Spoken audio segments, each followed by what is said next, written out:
Before we begin, I just want to say that this video is intended for educational purposes only.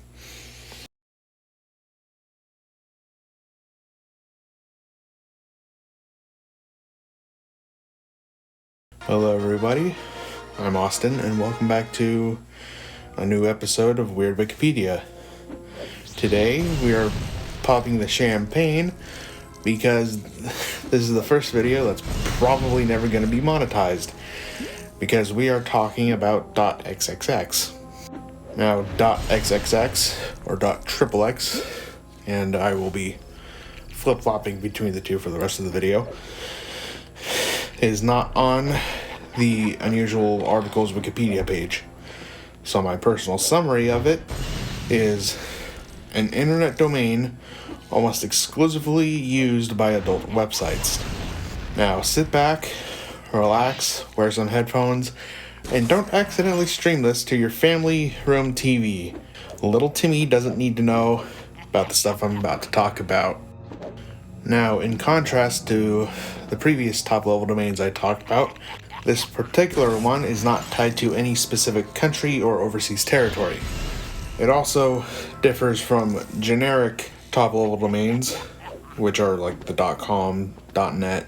It falls into a category called sponsored top-level domains, and from now on I'm going to be saying TLD.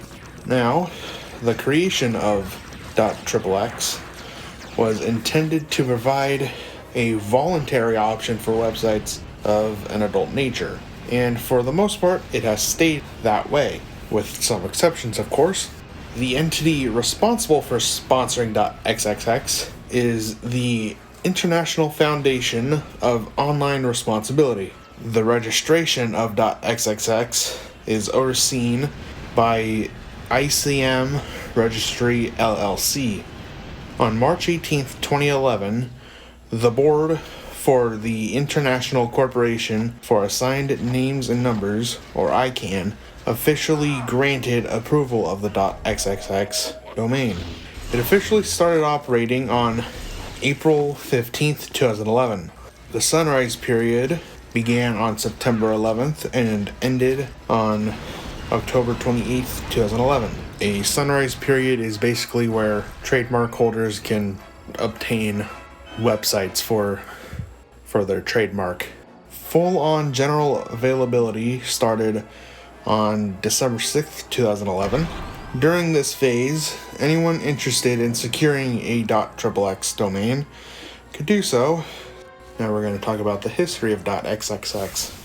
A proposal was made to introduce a generic TLD for sexually explicit content to address the ongoing conflict between proponents of such content and those who opposed it. Supporters of this TLD include former Senators Max Baucus of Montana and Mark Pryor of Arkansas. They argued that it would be more convenient for parents and employers to block the entire TLD rather than rely on error-prone content-based filtering for the systems. And parents might not be tech-savvy enough to block that. Where was I? They believed that this approach wouldn't impose restrictions on individuals seeking explicit content. On the other hand, website editors expressed concerns that a single TLD would make it easier for search engines to block all their content entirely. Critics contended that since there was no requirement for explicit content providers to use the new TLD, sexually explicit material would still be available under other domains. This rendered the TLD ineffective in restricting access and potentially led to a rush of registrants of .com domains to host explicit material. Furthermore, there was apprehension that the existence of the TLD would lead to legislation mandating its use for sexually explicit material, resulting in legal disputes over the definition of sexually explicit. Freedom of speech rights and jurisdiction. Early signs indicated that XXX domain names weren't exclusively registered for adult content. some utilized adult connotations as a part of their marketing strategy. For example, there was the registration of kite.xxx for the extreme sport of kite surfing, using sexual connotations for innuendo for humor and promotional purposes. Another instance was the registration of Pope Benedict.XXX, which, despite being named after Pope Benedict the 16th, it was not a Catholic website, it was a Muslim website. In the year 2000, the ICM registry initially proposed the creation of the XXX TLD, but that proposal was rejected. But in 2004, they resubmitted. It wasn't until June 1st, 2005 that ICANN approved .xxx as a sponsored TLD, placing it in a category alongside domains like .arrow and .travel. The registry planned to charge $60 per year for domain registrations. By December 2005, discussions about .xxx were removed from the ICANN Governmental Advisory Committee's agenda. In a meeting held in March 2006, the committee expressed concerns about .xxx in a letter to the ICANN board. Consequently, ICANN reversed its initial approval on May 10, 2006. On January 6, 2007, ICANN released a revised proposal for public comment, which included stricter oversight of websites using the .xxx domain. Despite these changes, on March 30th, 2007, the board once again rejected the XXX proposal, making it the third rejection.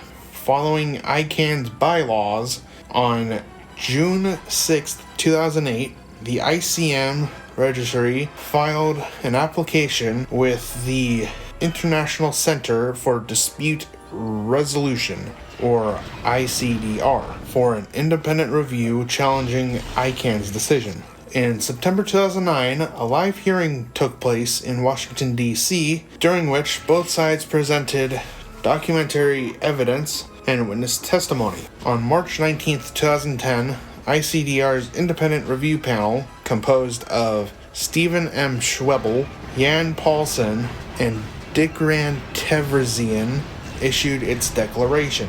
The panel found that the application for the .xxx TLD met the requirement sponsorship criteria, and that the board reconsideration of that finding did not align with the application of neutral, objective, and fair documented policy. At the ICANN meeting in Nairobi, Kenya, in March 2010, the board resolved to explore, quote, process options, unquote. A 45-day public comment period was initiated on March 26, 2010. Then, at a ICANN meeting in Brussels, Belgium, in June 2010, the ICANN board decided to restart the process, which included renewed due diligence and consultations with committees. On March 18, 2011, ICANN's board finally approved the execution of the registry agreement with ICM for .xxx. The vote resulted in 9 members in favor, 4 against, with 3 abstentions. It was anticipated that ICM would generate over $200 million annually, with an estimated 3 to 5 million registrations, as companies were expected to defensively register their domain. On March 16, 2011, Manwin International, a company operating numerous popular adult websites, submitted a request for a second ICANN independent review proceeding. In this request, Manwin sought the cancellation of the .xxx domain delegation, or if it wasn't canceled, proposed that it should be subject to competition upon renewal. On the same day, adult film studio Digital Playground filed a lawsuit in the Central District of California, alleging antitrust and competition violations against ICM. The lawsuit contended, among other things, that ICANN failed to establish a competitive process for awarding the .XXX contract. Additionally, it claimed that Stuart Lawley, the CEO of ICM, had publicly stated his intentions to prevent the creation of other potentially competing adult-oriented TLDs, possibly through a contractual agreement by ICANN not to approve such TLDs. On August 14th, 2012, Judge Philip S. Gutierrez partially granted and partially denied ICANN's motion to dismiss Marwin's claim, allowing the case to proceed. Subsequently, on March 10th, 2013, the parties voluntarily dismissed the case, most likely because of a private settlement between the two. The Free Speech Coalition opposed the XXX domain, arguing that it would harm the adult entertainment industry by enabling censorship and blocking while generating revenue for ICM, without adequately considering the industry's best interests. In 2005, an alternative implementation of .XXX surfaced through new.net, a private domain registration service with no ties to ICANN. The alternative.XXX domain was accessible via an alternative DNS route. However, it is worth noting that new.net has ceased offering domain names under this unofficial TLD. Another unofficial .XXX TLD was previously accessible through the Alt DNS root system administered by the now defunct Alternic. And that concludes the video. I hope you found it at least informative. I don't really know why I chose to make a video on .XXX. I also don't think this video is going to be eligible for monetization if I become a partner. But nonetheless, the video after this one will be more suitable for advertisers and most normal people, as it will delve into the subject of the 50s chord progression. And I'll see you then.